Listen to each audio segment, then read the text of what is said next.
The Owl Who Was Afraid of the Dark by Jill Tomlinson.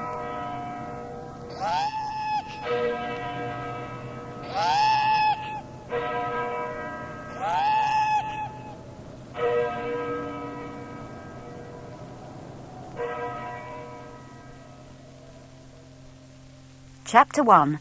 Dark is Exciting.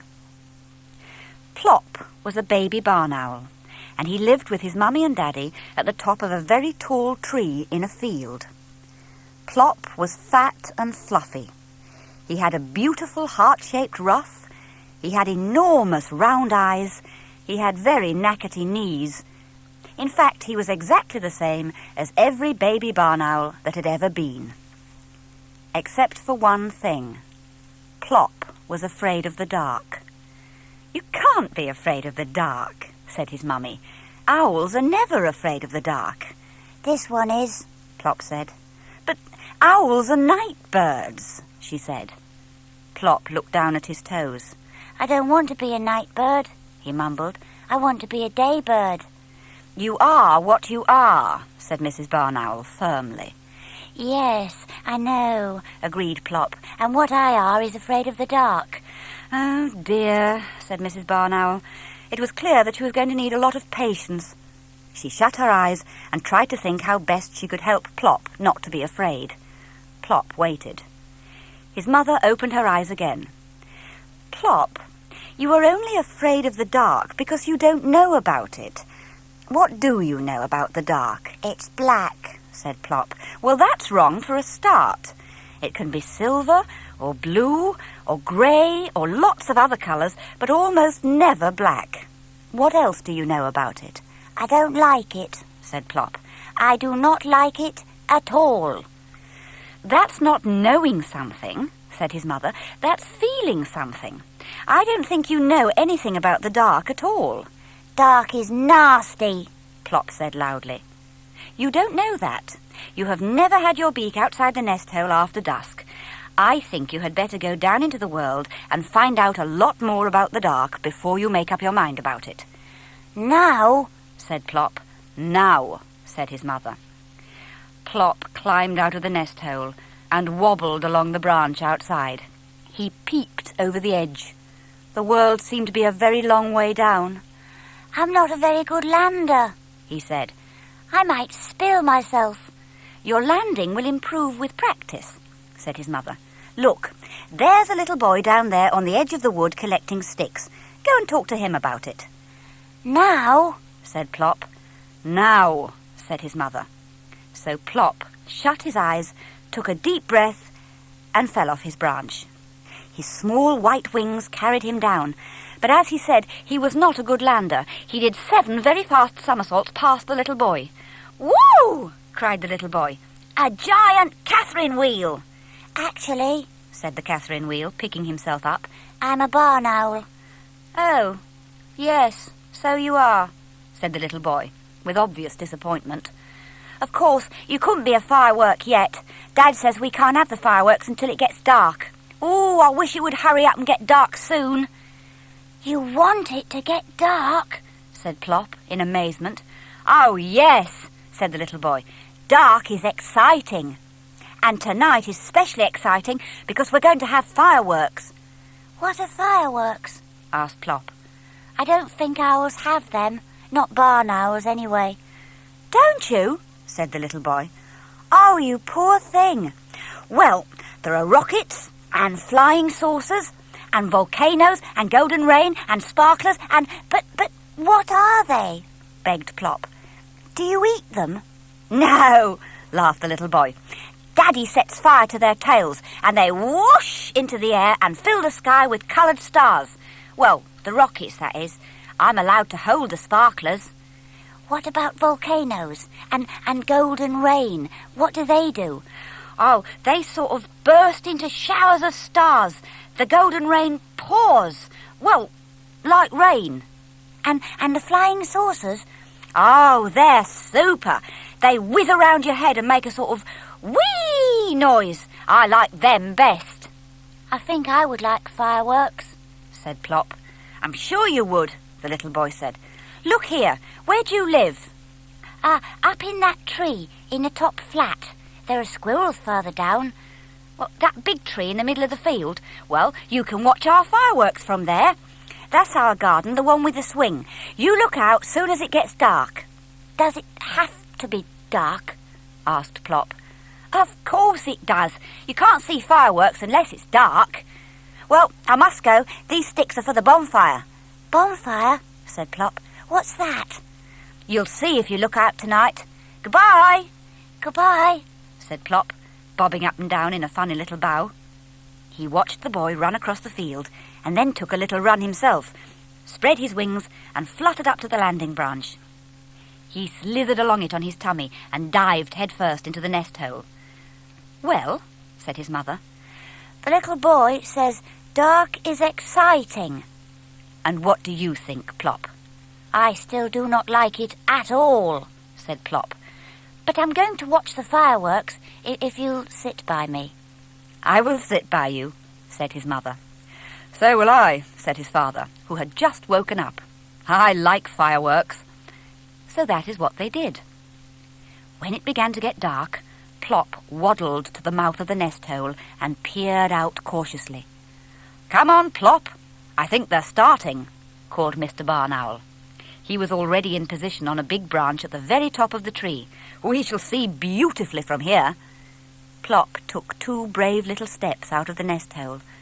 I'm here, said his mother quietly. Come on.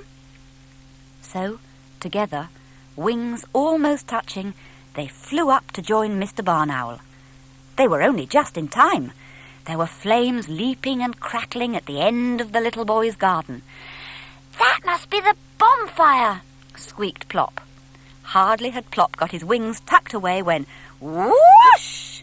Up went a rocket and spat out a shower of green stars. Woo! Said Plop, his eyes like saucers. A fountain of dancing stars sprang up from the ground, and another, and another. Woo! Said Plop again. You sound like a tawny owl, said his father. Goodness, what's that? Something was whizzing about, leaving bright trails of squiggles behind it, and making a loud whee noise. Oh, that's a flying saucer, said Plop. Really? His father said. I've never seen one of those before. You seem to know all about it. What's that fizzy one that keeps jigging up and down? I expect that's my friend with a sparkler. Woo! That's a me! I beg your pardon, said Plop's father. It's a Catherine wheel. The little boy thought I was a Catherine wheel when I landed. Ooh, isn't it beautiful? And he thought I was one. Mr. Barn Owl watched the whirling, sparkling circles spinning round and round. That must have been quite a landing, he said. Chapter 2. Dark is Kind. When the very last firework had faded away, Mr. Barn Owl turned to Plop. Well, son, he said, I'm off hunting now. Would you like to come? Plop looked at the darkness all around them. It seemed even blacker after the bright fireworks. Not this time, thank you, Daddy. I can't see. I've got stars in my eyes. I see, said his father. In that case, I shall have to go by myself. He floated off into the darkness like a great white moth. Plop turned in distress to his mother. I wanted to go with him. I want to like the dark. It's just that I don't seem to be able to. You will be able to, Plop. I'm quite sure about that. I'm not sure, said Plop. Well, I am, his mother said. Now come on, you better have your rest. You were awake half the day. So Plop had his midnight rest, and when he woke up, his father was back with his dinner. Plop swallowed it in one huge gulp. That was nice, he said. What was it? A mouse, said Mr. Barn Owl. I like mouse, said Plop. What's next? I have no idea, his father said. It's Mummy's turn now. You'll have to wait till she gets back. Plop was always hungry, and his mother and father were kept very busy bringing him food all night long. When daylight came, they were very tired and just wanted to go to sleep. Bedtime, Plop, said Mrs. Barn Owl. I don't want to go to bed, said Plop. I want to be a day bird. Well, I am a night bird, said his mother. And if your father and I don't get any sleep today, you won't get anything to eat tonight. Plop did not like the sound of that at all, so he drew himself up straight and tall, well, as tall as he could, and tried to go to sleep. He did sleep for half the morning, but then he woke up full of beans. Or was it mouse? And he just could not get back to sleep again. He jiggled up and down on the branch where his poor parents were trying to roost. He practiced standing on one leg and taking off and landing, and other important things that a little owl has to learn to do. Then he thought he would try out his voice. He tried to make a real grown-up barn owl noise. "Eek!" he screeched. "Eek!" It sounded like the noise a cat makes if you accidentally tread on its tail. Plop was very pleased with it. Mrs. Barn Owl was not. She half opened one bleary eye. "Plop, dear," she said, "wouldn't you like to go down into the world again and find out more about the dark?" "Now?" said Plop. "Now," said his mother. "Don't you want to hear my screech first? It's getting jolly good." "I heard it," Mrs. Barn Owl said. "Look, there's an old lady in a deck chair down there in that garden. Go and find out what she thinks about the dark." So Plop shut his eyes, took a deep breath, and fell off the branch. He did not get his wings working in time. He fell faster and faster and finally plunged at the old lady's feet with an earth-shaking thump. "Gracious!" cried the old lady. "A thunderbolt!" Actually, I'm a barn owl," said the thunderbolt when he got his breath back. "Really?" said the old lady, peering at Plop over the top of her glasses. "I do beg your pardon. My eyes are not as good as they used to be. How nice of you to, drop in." "Well, it wasn't nice of me exactly," Plop said truthfully. "I came to ask you about something." "Did you?" said the old lady. "Now what could that be, I wonder?" "I wanted to ask you about the dark. You see, I'm a bit afraid of it, and that's rather awkward for an owl. We're supposed to be night birds." "That is a problem," said the old lady. "Have you tried carrots?" "What?" "No, don't say what. Say, I beg your pardon, if you don't hear the first time. I said, have you tried carrots? Wonderful things, carrots." "I don't think owls have carrots. Not barn owls, anyway." "Oh, a pity. I've always sworn by carrots helping one to see in the dark." "I can see in the dark," said Plop. "I can see for miles and miles." "Now don't boast. It's not nice for a little boy to boast." The old lady leant forward and peered closely at Plop. "I suppose you are a little boy. It's so difficult to tell these days. They all look the same." "Yes," said Plop.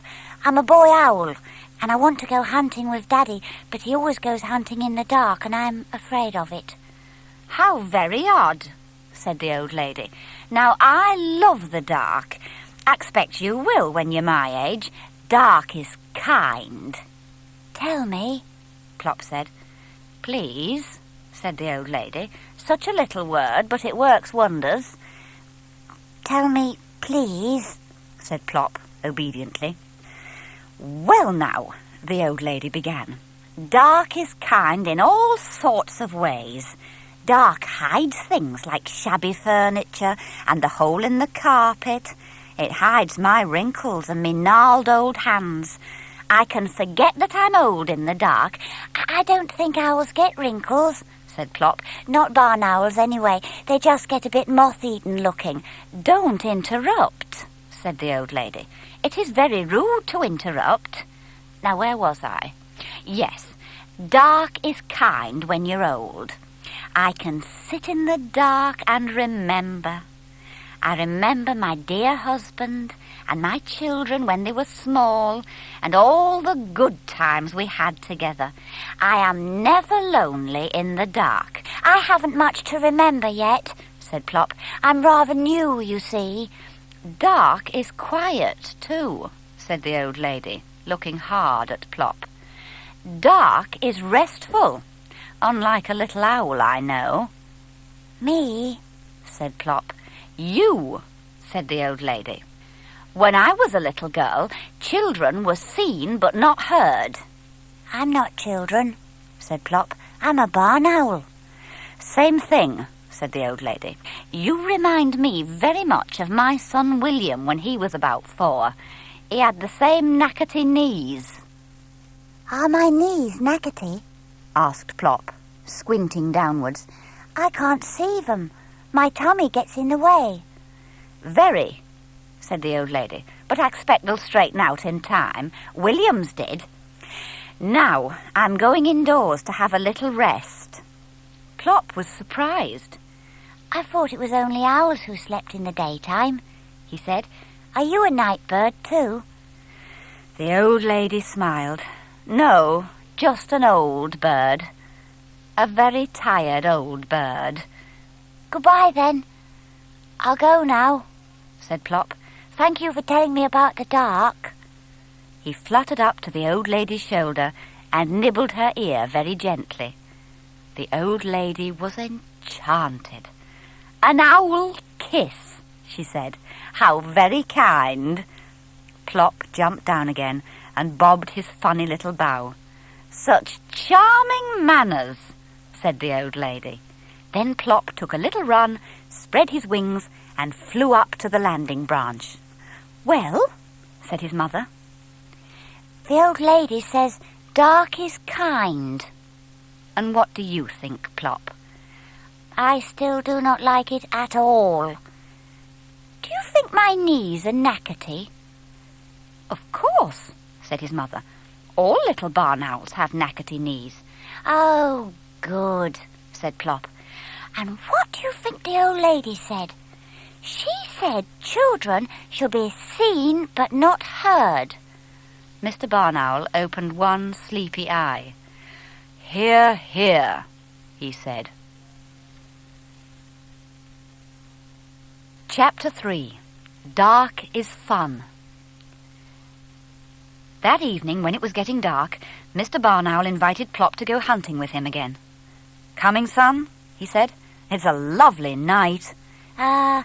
Not this time, thank you, Daddy, said Plop, who was sitting just outside the nest hole. I'm busy. You don't look busy, Mr. Barn Owl said. What are you doing? I'm busy remembering, said Plop. I see, said his father. In that case, I shall have to go by myself. He swooped off into the darkness like a great silent jet aeroplane. What are you remembering, Plop? Asked his mother. I'm remembering what the old lady said about dark being kind. She says she's never lonely in the dark because she has so much to remember. Well then, said Mrs. Barn Owl, this would seem to be a good moment for me to slip out and do a little hunting. You're not going to leave me by myself, said Plop. I shan't be very long. I'll try to bring you back something nice. But I should be lonely. No, you won't. You just keep busy, remembering, like the old lady said. Plop watched his mother float off into the darkness like a white feather. The darkness seemed to come towards him and wrap itself round him. Dark is kind, Plop muttered to himself. Dark is kind. Oh dear, what shall I remember? He closed his eyes and tried to remember something to remember. Fireworks! He would remember the fireworks. He had enjoyed them. The darkness had been spotted and striped and sploshed with coloured lights above the glow of the bonfire. He still had stars in his eyes when he thought of it. Shouts, happy shouts from under his tree, brought Plop back from his remembering. He opened his eyes and peered down through the leaves. There were people running about in his field, and flames were flickering from a pile of sticks. Another bonfire! Did that mean more fireworks? Plop watched excitedly. He could see now that the people running about were boys. Quite big boys, in shorts. They were collecting more wood for the fire. Suddenly they all disappeared into the wood with squeals and yells. All but one, that is. There was one boy left, sitting on a log near the fire. Plop forgot about being afraid of the dark. He had to know what was going on. So he shut his eyes, took a deep breath, and fell off his branch. The ground was nearer than he expected it to be, and he landed with an enormous thud. "Coo!" said the boy on the log. "A roly-poly pudding! Who threw that?" "Nobody threw me. I just came," said the roly-poly pudding. "And actually, I'm a barn owl." "So you are," said the boy. "Have you fallen out of your nest?" Plop drew himself up as tall as he could. "I did not fall. I flew," he said. "I'm just not a very good lander, that's all. I came to see if you were going to have fireworks, as a matter of fact." "Fireworks?" said the boy. "No! What made you think that?" "Well, for bonfire," Plop said. "Bonfire?" said the boy. "This is no bonfire. This is a campfire, and I'm guarding it till the others get back." "Where have they gone?" asked Plop. "They've gone to play games in the dark. Lucky things." "Do you like playing games in the dark?" asked Plop. "It's super," said the boy. "Dark is fun. Even quite ordinary games like hide-and-seek are fun in the dark. My favourite is the game where one of you stands outside a home with a torch in his hand and shines it on anything he sees or hears moving. The rest of you have to creep past him and home without being spotted. It's super." There was a crash and a yell of "Scambo! Got you!" from the wood. "There! They're playing it now. Old Scambo always gets caught first. He's got such big feet. You have to creep like a shadow not to be caught. Oh, it would be my turn to guard the fire." "What's the fire for?" asked Plop. "Well, we cook potatoes on it and make cocoa and sing round it." "What for?" "What for? Because it's fun, that's why, and because Boy Scouts have always had campfires." "Is that what you are? A Boy Scout?" "Of course, silly, or I wouldn't be here, would I? I must put some more wood on the fire." Plop watched the Boy Scout build up the fire. Could I be a Boy Scout, do you think?" he asked. "I doubt it," said the Scout. "You're a bit on the small side. I suppose you could be a cub, but you have to be 8 years old." "I'm 8 weeks," said Plop. "Looks as if you'll have a long wait then, doesn't it?" said the Scout. "Anyway," he grinned, "you'd look jolly silly in the uniform." Plop looked so disappointed that the Scout added, "Never mind, you can stay for the sing-song tonight." "Oh, can I?" cried Plop. "That would be super." "You better go home and ask your mother first, though." So Plop flew up to the nest hole and found his mother waiting. "Where have you been?" she said. She sounded a bit cross, like all mothers when they have been worried. "I've been talking to a Boy Scout, and he says dark is fun. And he says I can stay for the campfire. So can I, Mummy, please?" "Well, yes, all right," she said. "Oh, super," said Plop. So Plop was a Boy Scout for a night. He sat on his new friend's shoulder and was introduced to all the others. They made a great fuss of him, and he had a wonderful time. He did not care for cocoa, but he enjoyed a small potato. His friend blew on it for him to cool it, because he knew that owls swallow their food whole, and a hot potato in the tummy would have been very uncomfortable for Plop. The Scouts huddled round the fire and sang while the sparks danced. They sang funny songs and sad songs, long songs and short songs. Plop did not sing because he wanted to listen, but every now and then he got a bit excited and fluttered around the boys' heads crying, "Eek! Eek!" And everybody laughed. They sang until the fire had sunk to a deep red glow and Plop had turned quite pink in its light. Then it was time to go home for the boys and for Plop. And when Plop had said goodbye to them all, and bowed till he ached, he spread his wings and flew up to the landing branch. "Well," said his mother. "I told you. The Boy Scout says dark is fun." "And what do you think, Plop?" I still do not like it at all. But I think campfires are super. Did you bring me something special? I did. Plop swallowed it in one gulp. That was nice, he said. What was it? A grasshopper. I like grasshopper, said Plop. What's next? Chapter 4. Dark is necessary. Plop asked, What's next? a great many times during that night. He sat just outside the nest hole making loud snoring noises. He was not asleep, just hungry. Owls always snore when they're hungry. "Oh, Plop, I should be glad when you can hunt for yourself," said Mrs. Barn Owl wearily, when Plop had gulped down his 7th, or was it his 8th, dinner. What's next? asked Plop. "Nothing," said his mother. "You can't possibly have room for anything else." I have, said Plop. My mouse place is full up, but my grasshopper place isn't.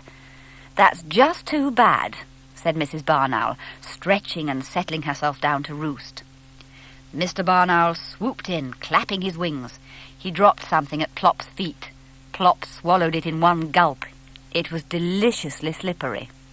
That was nice, he said. What was it? "A fish," said his father. I like fish, said Plop. What's next? "Bed," said Mr. Barn Owl. He kissed his wife good night, or good day, I suppose it was, and settled himself down to roost. Plop made a few hopeful snoring noises, but it was clear that the feast was over. He wobbled into the nest hole and was soon fast asleep himself. It was well into the afternoon when he woke up.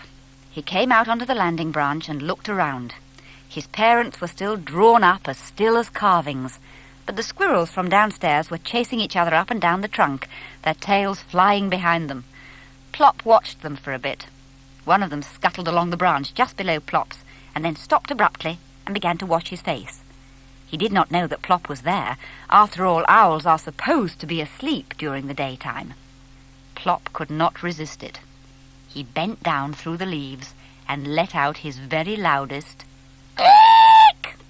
The squirrel jumped into the air like a jack-in-a-box, his ears a-quiver and his eyes like marbles. He flashed down the trunk and vanished into his hole. Plop jumped up and down with delight. But of course he had done it again. He had woken his mother. "Plop." Yes, Mummy? "Go and find out some more about the dark, please, dear." Now? said Plop. "Now," said his mother. "Go and ask that little girl what she thinks about it." What little girl? "That little girl sitting down there. The one with the ponytail." Little girls don't have tails. "This one does. Go on now, or you'll miss her." So Plop shut his eyes, took a deep breath, and fell off his branch. His landing was a little better than usual. He bounced 3 times and rolled gently towards the little girl's feet. "Oh, a woolly ball!" cried the little girl. Actually, I'm a barn owl, said the woolly ball. "An owl? Are you sure?" she said, putting out a grubby finger and prodding Plop's round, fluffy tummy. Quite sure, said Plop, backing away and drawing himself up tall. "Well, there's no need to be huffy," said the little girl. "You bounced. You must expect to be mistaken for a ball if you will go bouncing about the place. I've never met an owl before. Do you say to-wit-a-woo?" No, said Plop. that's tawny owls. "Oh, you can't be a proper owl then," said the little girl. "Proper owls say to-wit-a-woo." I am a proper owl, said Plop, getting very cross. I am a barn owl, and barn owls go eek like that. "Oh, don't do that," said the little girl, putting her hands over her ears. Well, you shouldn't have made me cross, said Plop. Anyway, you can't be a proper girl. "What did you say?" said the little girl, taking her hands off her ears. I said, you're not a proper girl. Girls don't have tails. Squirrels have tails, rabbits have tails, mice... "This is a ponytail," said the little girl. It's the longest one in the class, she added proudly. But why do you want to look like a pony? Asked Plop. Because it's the fashion, said the little girl. Don't you know anything? Not much, agreed Plop. Mummy says that's why I'm afraid of the dark, because I don't know anything about it. Do you like the dark? The little girl looked at Plop in surprise. Well, of course I do, she said. There has to be dark.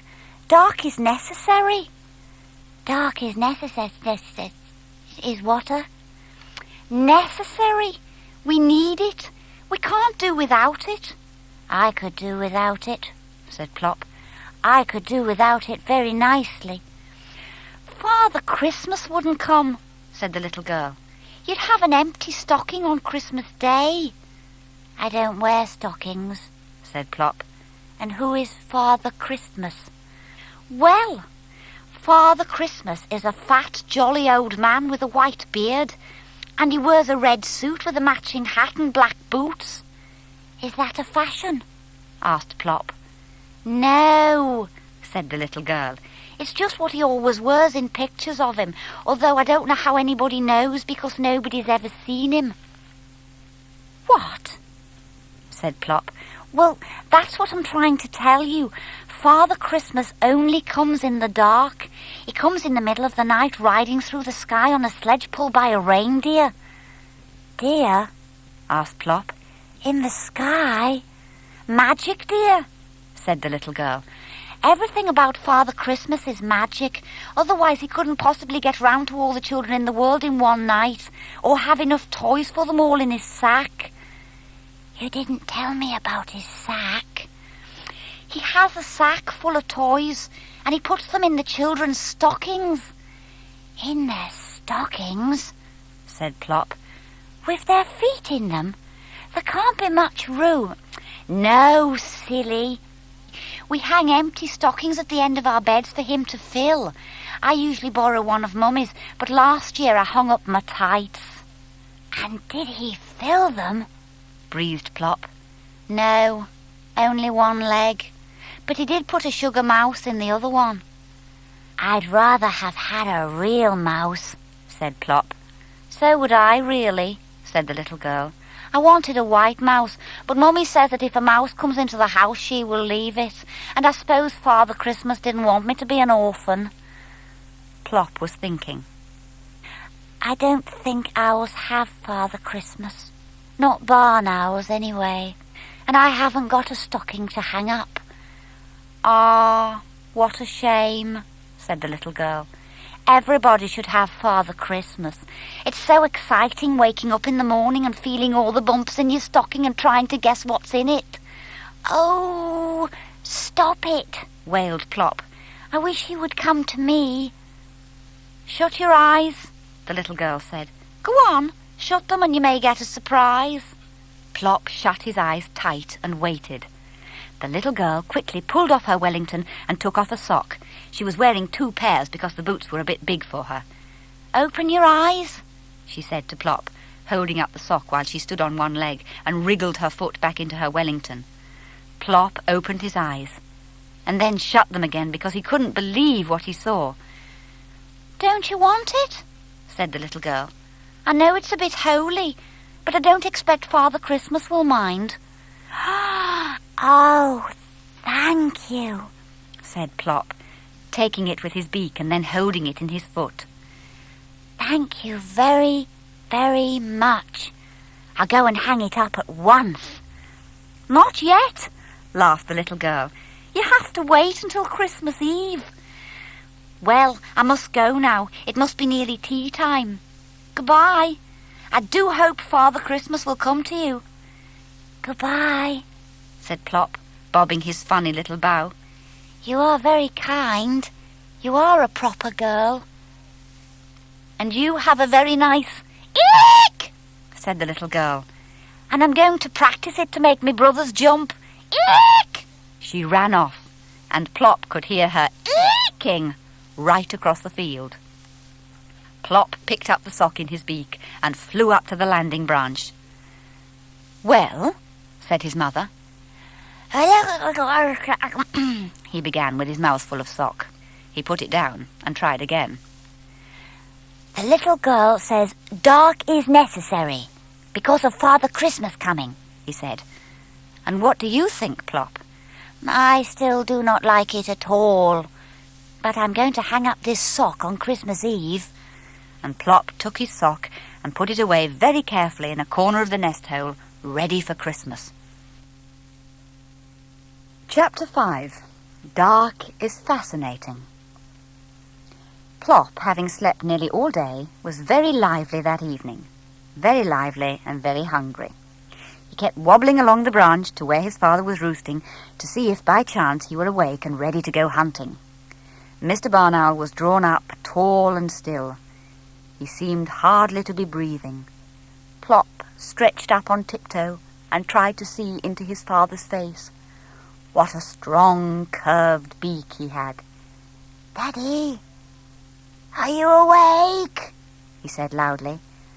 I'm hungry. Mr. Barn Owl did not open his eyes, but the beak moved. Go away, it said. I'm asleep. Plop went away obediently, and then realized something and went back again. Daddy, you can't be asleep. You spoke. I heard you. You must have imagined it, said his father, still not opening his eyes. You spoke, said Plop. You're awake, so you can go hunting. He butted his father's tummy with his head. Come on. It's getting up time. Mr. Barn Owl sighed and stretched. All right, you horrible owlet. What time is it? He looked up at the sky. Suffering bats. It isn't even dark yet. I could have had another half hour. He glared at Plop. Dash it, I'm going to have another half hour. I will not be bullied by an addled little day bird. Go away. You may wake me when it's dark and not before, do you understand? He suddenly leant forward until his huge beak was level with Plop's own little carpet tack.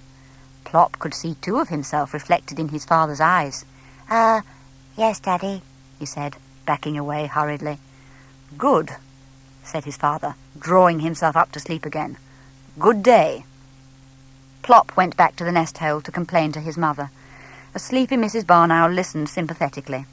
Well, dear, I should just go and find out some more about the world if I were you, she said. Look, there's a young lady down there. Why don't you go and talk to her? Plop peered down through the leaves. Standing a little way away from the tree was someone wearing shiny black boots, a bright red fur coat with a matching hat, and what looked like a white beard. That's not a young lady, shrieked Plop. That's Father Christmas! And he fell off his branch in such a hurry that he forgot either to shut his eyes or to take a deep breath.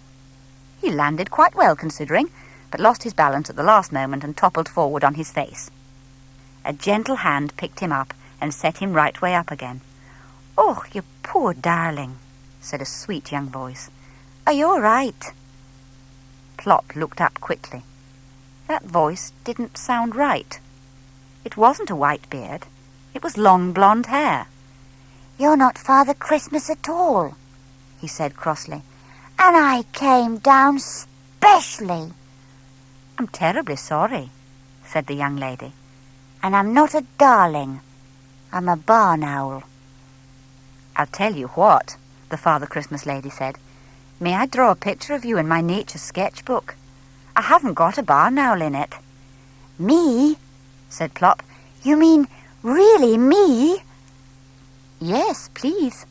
Perhaps you could pose on that low branch for me. Plop fluttered up to the branch and stood stiffly to attention. The Father Christmas lady sat on a log and began to draw. I always carry my sketchbook about with me in case I see something interesting, she said. The interesting barn owl drew himself up proudly like a soldier in a sentry box. But not for long. The young lady looked up from her drawing to find that her barn owl had completely disappeared. Can I see? Said a small voice down by her boot. Plop was jiggling up and down trying to see what was on the pad. There's not much to see yet, she said. But all right, you can look. Plop looked. I'm not bald like that, he said indignantly. I haven't had time to get you properly dressed, said the young lady. And you've only given me one leg. I'm afraid a bald, one-legged barn owl is all there's going to be unless you keep still. Plop tried really hard after that, and he only got down 3 or 4 times to see how she was getting on. He could hardly believe his eyes when it was finished. Is that really me? He asked. I look just like Daddy. Well, almost. Yes, that's really you, she said. I keep one end of the book for animals and birds that come out in the daytime, and the other end for night creatures. I've put you with them, of course. Oh, said Plop. Of course. All the most interesting ones are at your end, the young lady went on. I think dark is fascinating. Tell me about it, said Plop. Well, it was too late now to tell her that she'd got him at the wrong end of the book. Hop up, then, said the young lady, holding out a finger and taking Plop onto her lap, and I'll show you what good company you're in. Look, here are some badgers. Plop looked at the big black and white animals with stripes down their noses. Funny faces they've got. That's so they don't bump into each other in the dark, explained the young lady. They can't see very well. She turned over the page. Ah, now I think these are the most fascinating night creatures of all. Bats. You've got it the wrong way up, said Plop. The Father Christmas lady laughed. No, I haven't. That's how bats like to be when they're not fluttering about, hanging upside down by their feet. Go on, said Plop. Yes, really. And do you know, if you were a baby bat, your mother would take you with her wherever she went, clinging onto her fur. You'd get lots of rides. Oh, I'd like that, Plop said.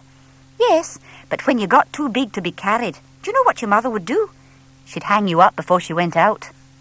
Hang me up, said Plop. Upside down? That's right. Now, let's see what else we can find. She turned a few pages.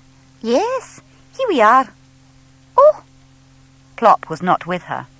He was rocking backwards and forwards on the low branch like one of those little wobbly men that you push. Every now and then he went a bit too far and had to waggle his wings to keep his balance. What are you doing? Asked the young lady. I'm trying to be a bat, said Plop. But what I don't understand is how they begin. I can't get upside down. Perhaps it would be easier to be a hedgehog, said the young lady. When they're frightened, they roll themselves into a ball. Look, here's a picture of one. Plop hopped back onto her knee and inspected the hedgehog. His feathers could do with a bit of fluffing up, he said. Those aren't feathers. They're prickles. Very useful they are too. A hedgehog can jump off quite a high fence without hurting himself, because he makes himself into a prickly ball and just bounces. Very useful, said Plop. I wish I had prickles. He jumped off her lap and tried to roll himself into a ball. It was very difficult. I don't seem to have enough bends, he said. Suddenly, he stopped rolling about and stayed still, listening. Then he rushed back to the young lady's lap and tried to bury himself in her coat. What's the matter? She said. There's a funny noise, he said. Over there. The young lady listened. There was a busy, rustling sound coming from the dry leaves under the big tree. Why, I do believe it's a hedgehog, she said. Yes, here he is. Look. Plop peeped cautiously over the edge of her lap. A tiny pointed snout pushed its way through the leaves, and then a small round creature scuttled across the ground in front of them. They never bother to move about quietly, the young lady whispered, because they know nobody would want to eat anything so prickly. Is he sure? Said Plop. I'm so hungry I could eat anything. The hedgehog stopped dead and rolled himself into a tight little ball. He must have hurt you, the young lady said reproachfully. What a thing to say! Well, it's true, Plop said. I'm starving. Oh, of course. You'll be going hunting with your parents now it's getting dark, won't you? I was forgetting you were a night bird. Ah, the night bird looked down at his toes. Well, I won't keep you," she went on. "Except, would you mind doing something for me before you go? I would like to hear you screech."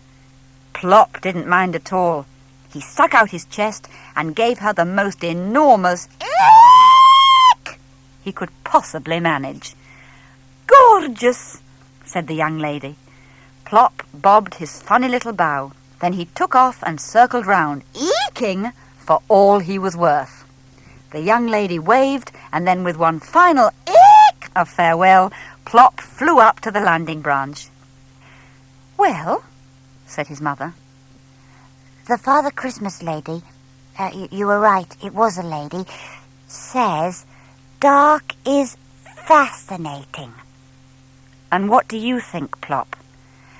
"I still do not like it at all." "But what do you think? The lady drew a picture of me." "Well, that's very special, isn't it? Nobody's ever put me in a picture." "And she says my screech is gorgeous." "She does she? I wondered what all that noise was about." "Where's Daddy?" "Out hunting." "Oh, jolly good. I could eat a hedgehog." "I wouldn't recommend it," said his mother. Chapter 6. Dark is Wonderful. "That was nice," said Plop when he had gulped down what his father had brought. "What was it?" "A shrew," said his father. "I like shrew," said Plop. "What's next?" "A short pause," said Mrs. Barn Owl. "Let your poor Daddy get his breath back." "All right," said Plop. "but do hurry up, Daddy. Shrews are nice, but they're not very big, are they? This one feels very lonely, all by itself at the bottom of my tummy. It needs company." "I don't believe there is a bottom to your tummy," said his father. "No matter how much I put into it, it is never full. Oh, well, I suppose I'd better go and hunt for something else to cast into the bottomless pit." "That's what fathers are for," said Plop. "Wouldn't you like to go hunting too, Mummy? It would be a nice change for you." "Thank you very much," said Mrs. Barn Owl. "What you really mean is that you won't have to wait so long between courses. But I will certainly go if you don't mind being left." "Why don't you come with us?" said his father. "Then you wouldn't have to wait at all." Plop looked round at the creeping darkness. No, thank you, Daddy," he said. "I have some more remembering to do." "Right-o," said Mr. Barn Owl. "Ready, dear?" Plop's parents took off together, side by side, their great white wings almost touching. Plop sat outside the nest hole and watched them drift away into the darkness until they melted into each other and then disappeared altogether. It took quite a long time because the stars were coming out, and Plop could see a long way by their light with his owl's eyes. He remembered what his mother had said about dark never being black. It certainly was not black tonight. It was more of a misty grey, and the sky was pricked all over with tiny stars. "Drat," said a voice from somewhere below Plop. Plop started and peered down through the leaves. There was a man with some sort of contraption set up in front of him, standing there, scowling up at the cloud which had hidden the moon. What was he doing? Plop shut his eyes, took a deep breath, and fell off his branch. He shot through the air like a white streak and landed with a soft bump. "Heavens!" cried the man. "A shooting star!" "Actually, I'm a barn owl," said the shooting star. "What's that thing you've got there?" "Ah, a telescope," said the man. A barn owl, did you say? Well, I thought you were a meteor. How do you do?" "How do I do what?" asked Plop. You know what I mean. How are you?" "Hungry," said Plop. "I thought you said I was a shooting star, not a meteor." "A meteor is a shooting star." "Oh," said Plop. "What is the television for?" "A telescope. For looking at things like the stars and the planets." "Ooh!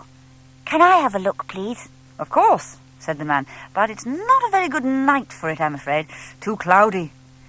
"I don't like the dark very much," said Plop. "Really?" said the man. "How very odd. You must miss such a lot. Dark is wonderful." "Tell me," said Plop. "Please." "Oh, I'll do better than that. I'll show you," the man said. "Come and put your eye... No, this end." Plop had jumped up, scuttled along the telescope, and was now peering backwards between his feet into the wrong end. "I can't see anything," he said. "You surprise me," said the man. Try this end." Plop wobbled back along the telescope, and the man supported him on his wrist so that his eye was level with the eyepiece. "Now can you see anything?" "Oh, yes," said Plop. "It makes everything come nearer, doesn't it? I can see a bright, bright star. That must be very near." "Yes, just 54 million miles away, that's all." Million? Gasped Plop. "Yes, that's Sirius, the dog star. You're quite right, it is one of the nearest." Obviously, millions were nothing to the man with the telescope. "Why is it called the dog star?" asked Plop. "Because it belongs to Orion, the great hunter. Look, there he is. Can you see those 3 stars close together?" Plop drew his head back from the telescope and blinked. "Can I change eyes?" he said. "This one's getting very tired." Yes, of course. Now, see if you can find the great hunter." "He has 3 stars close together, did you say?" "Yes, that's his belt." "And some fainter stars behind him." Yes, that's his sword." "I've got him!" shouted Plop. "I've got Orion, the great hunter. Oh, I never knew stars had names. Show me some more." "Well, we'll see if we can find the pole star, shall we? Now, hang on, I have to swing the telescope round for that." Plop had a ride on the telescope, and then the man showed him how to find the plough and the 2 stars pointing straight up to the pole star. "That's a bright one too, isn't it?" said Plop. "Yes, there.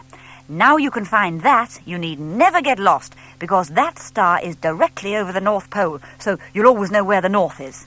"Is that important?" asked Plop. "Very important," said the man. Heavens! What was that? An eerie, long-drawn shriek had torn the peace of the night. "Oh, dear, I expect that's my daddy," said Plop. They looked up. A ghostly, whitish form circled above them. "Yes, it is. I better let him know I'm here." Eek! "Oh!" said the man, jumping. "You should warn people when you're going to do that. You know, I've often wondered what that noise was. Now I shall know it's only you or your father." "Or my mother," said Plop. "I really must go. Thank you very, very much for teaching me about the stars." He hopped onto the telescope and bowed his funny little bow. "Goodbye." "Goodbye, Master Barn Owl. Good stargazing." Plop flew up to join his father, and together they landed on the landing branch. "Well," said Plop's mother. "The man with the telescope says dark is wonderful, and he called me Master Barn Owl." "And what do you think, Plop?" "I know what I think," said Mr. Barn Owl, not giving Plop a chance to reply. "I think Master Barn Owl has got a bit of a cheek to send his poor parents on an absolutely urgent search for food and then not bother to be in when they get back. I thought you were supposed to be starving." "I am starving," said Plop. "But did you know that the dog star is 54 million miles away?" "Do you want your dinner or don't you?" said Mr. Barn Owl. "Oh, yes," said Plop. He gobbled down what his father had brought, and he gobbled down what his mother had brought, and not only did he not ask what it was that he had just eaten, but he did not even say, "What's next?" What he said was, "Daddy, do you know how to find the pole star? Shall I show you?" "By all means," said Mr. Barn Owl, giving his wife a slow wink. "Anything that can take your mind off your tummy like this must be worth seeing."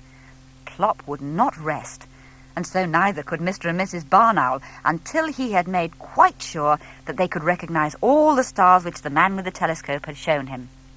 He was still at it at about 4 o'clock in the morning. "Now, are you quite sure you understand about the pole star?" he said to his mother, who seemed to be being a bit dense about it.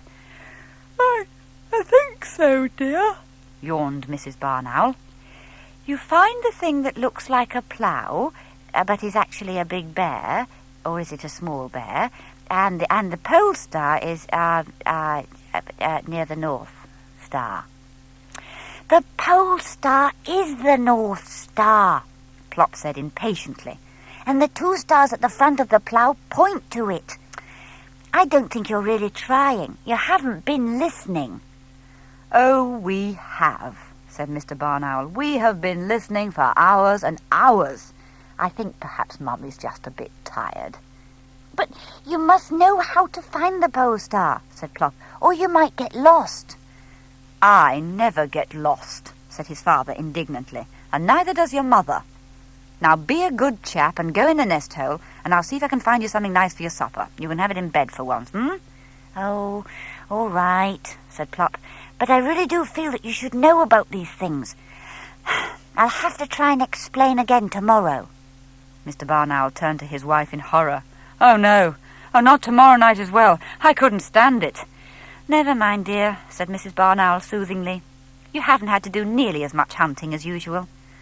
I'm not at all sure that all this stargazing isn't much more wearing than filling the bottomless pit, groaned Mr. Barn Owl. Oh, Daddy! Plop put his head out of the nest hole. Did I tell you about Orion? Orion is the great hunter, and... Oh, he's gone. Yes, dear. He must finish his hunting before it gets light, said his mother. Now you get back in there, and mind you wash behind your ears properly. I'm coming to inspect you in a minute. So Plop had his supper in bed, and then, like a real night owl, he slept right through the daylight hours. Chapter 7. Dark is Beautiful. When Plop woke up, it was already getting dark. He came out onto the landing branch. There was an exciting frosty nip in the air. Now who's a daybird? Plop shouted at the darkness. I am what I am. What is he bellowing about? Said Mr. Barn Owl, waking up with a start. I believe Plop is beginning to enjoy being an owl at last, said Mrs. Barn Owl. But shh, pretend to be asleep. Plop waddled up to inspect them. They were drawn up tall. Fancy sleeping on such a lovely night. Well, he wasn't going to hang about waiting for them. He might be missing something. The man with the telescope might be back, or some Boy Scouts, or anything. He was going down to see. So Plop shut his eyes, took a deep breath, and fell off his branch.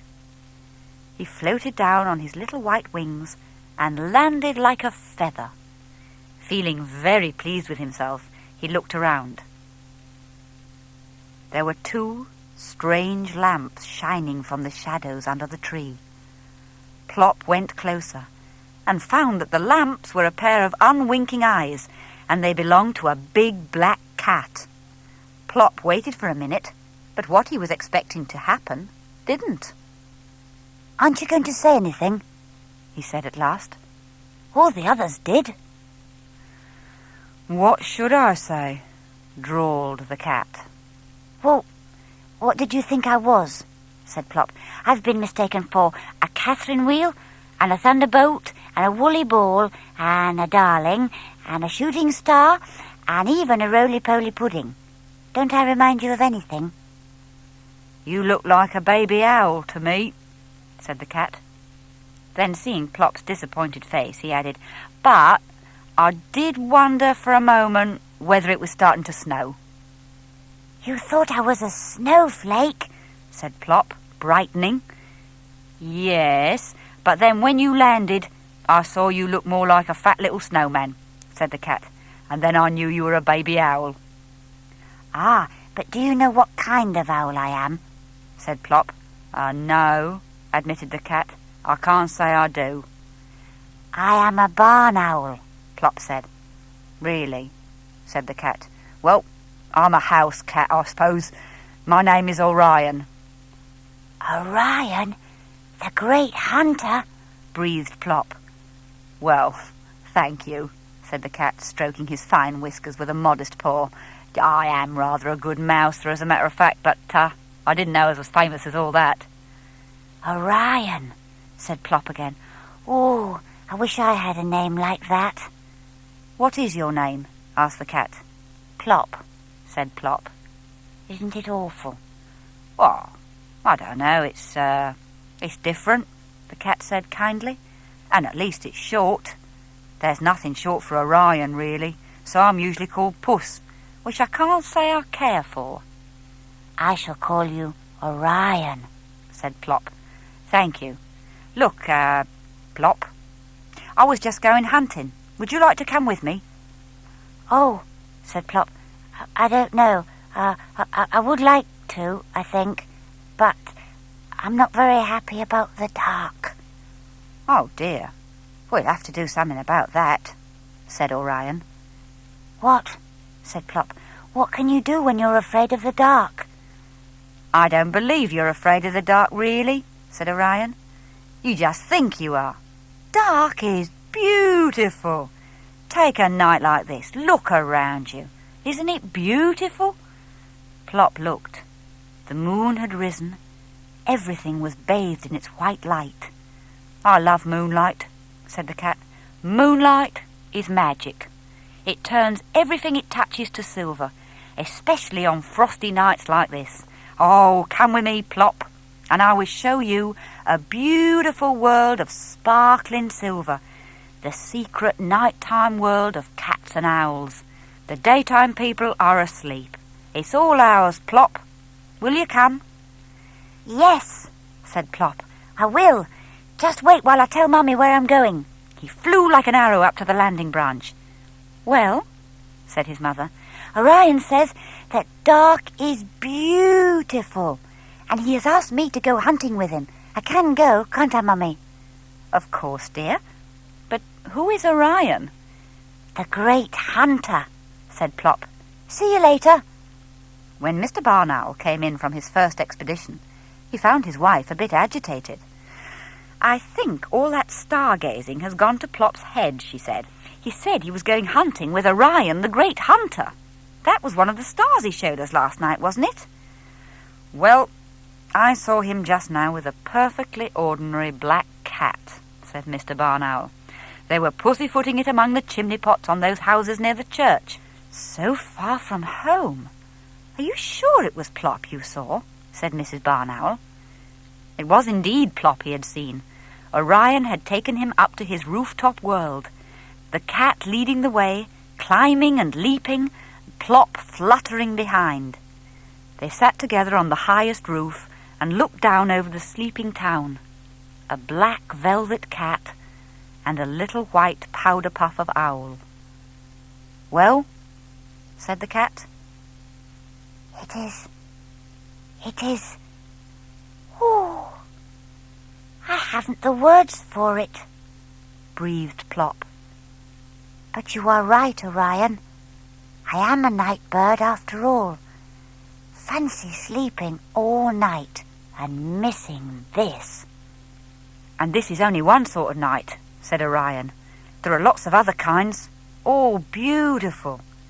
There are hot, scented summer nights, and cold, windy nights when the scuffling clouds make ragged shadows across the ground, and breathless, thundery nights which are suddenly slashed with jagged white lightning, and fresh spring nights when even the daybirds can't bear to sleep, and muffled winter nights when snow blankets the ground and ices the houses and trees. Oh, the nights I've seen, and you will see, Plop, as a night bird." Yes, said Plop. This is my world, Orion. I must go home. "What? Already? We haven't done any hunting yet, and I've lots more to show you. A glass lake with a moon floating in it. And I must go, Orion. I want to surprise them. Thank you for showing me that I'm a night bird." He bobbed his funny little bow, and the black cat solemnly bowed back. "Goodbye, Plop," he said, "and many, many good nights." Plop took off, circled once, gave a final eek of farewell, and then flew straight and sure back to his tree. "Well," said his mother. Plop took a deep breath. The small boy said dark is exciting. The old lady said dark is kind. The Boy Scout said dark is fun. The little girl said dark is necessary. The Father Christmas lady said dark is fascinating. The man with the telescope said dark is wonderful. And Orion, the black cat, says dark is beautiful. And what do you think, Plop? Plop looked up at his mother with twinkling eyes. I think, he said, I think dark is super. But shh, Daddy's coming. Don't say anything. Mr. Barn Owl came in with a great flapping of wings. He dropped something at Plop's feet. Plop swallowed it in one gulp. That was nice, he said. What was it? A vole. I like vole, said Plop. What's next? Why don't you come with me and find out, said Mr. Barn Owl. Yes, please, said Plop. Mr. Barn Owl blinked. What did you say? I said yes, please, Plop said.